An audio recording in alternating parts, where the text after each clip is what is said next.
Hi there everybody, and welcome to another video.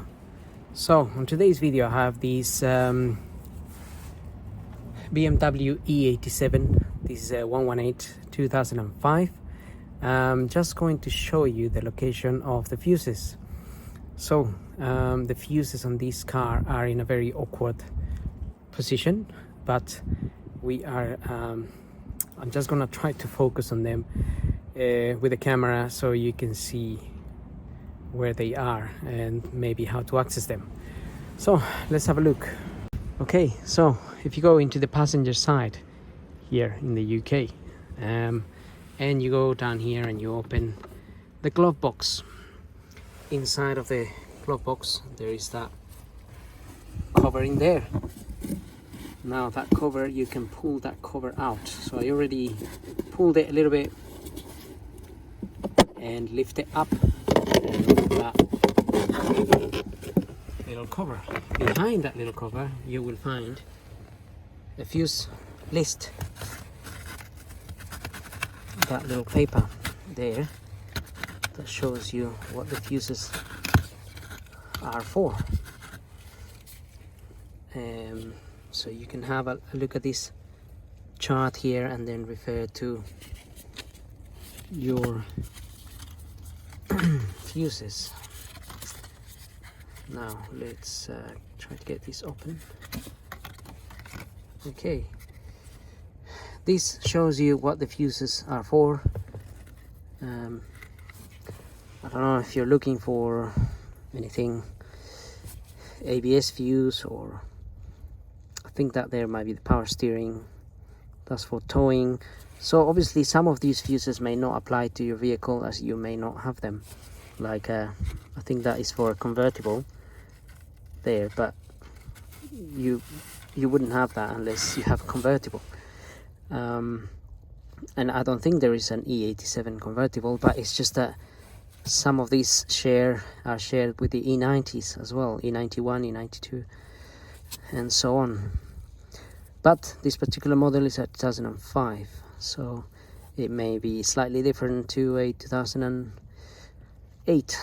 So something like side lights, maybe.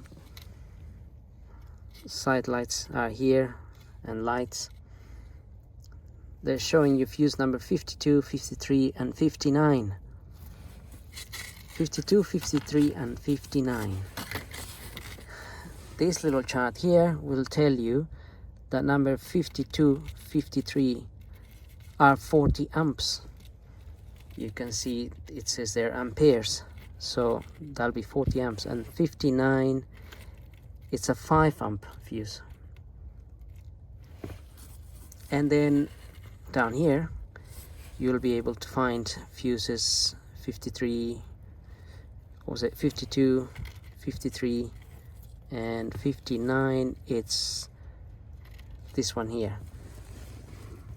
And these are tiny little fuses, micro fuses I think they're called, and these are the normal ones, these ones here, but these are larger because these are 40 amps.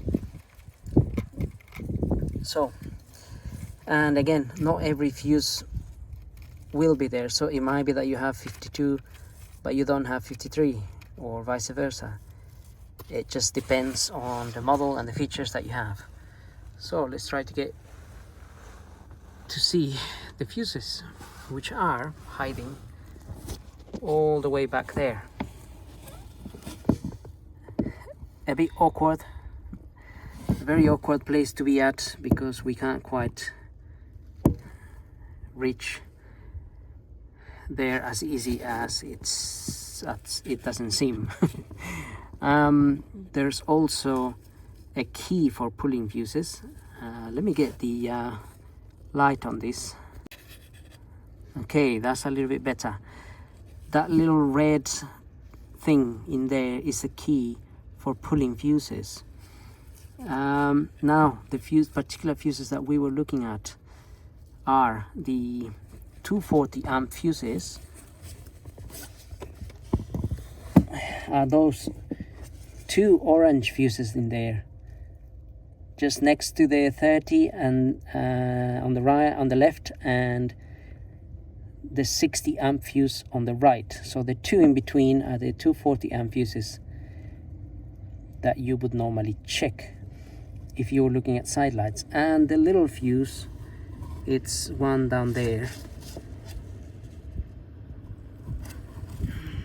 just hiding there. So we have two 5 amp fuses. This is telling you to look at number 59.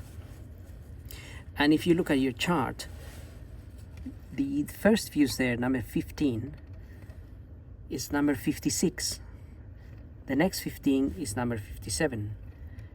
The next 5 amp fuse there is number 58, and the fourth one is 59. So I'm looking at that in here. 56, 57, 58 and 59. So that's how you can find the fuse that you're looking for.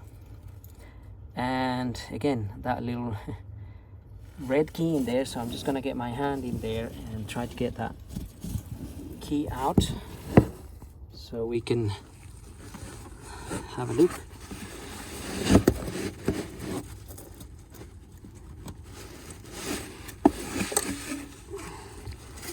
So this end here is for the larger fuses, and this end is for the little fuses.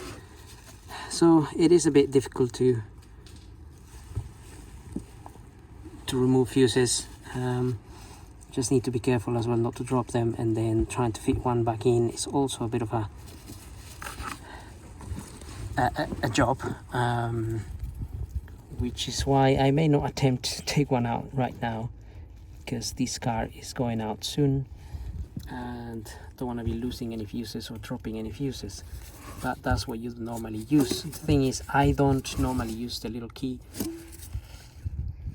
I use long nose pliers because it's a little bit easier. I may actually be able to show you how.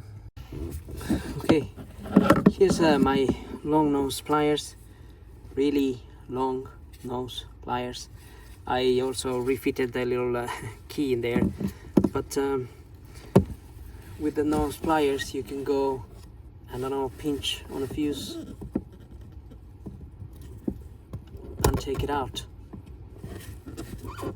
It's a little bit easier than getting your whole hand in there and the little red key. And then if you grab the new fuse, so you can see that fuse is okay. If it's not okay, the little filament in there will be broken. And then you can hold your new fuse with the nose pliers and try to push it in. And I got it in there. So same applies to the little ones.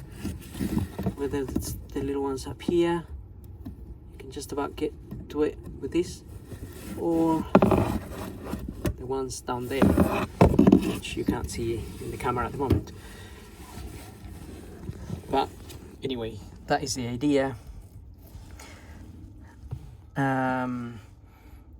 With the long nose pliers, it does help. So whichever way you choose to do it, just be careful not to drop your fuses.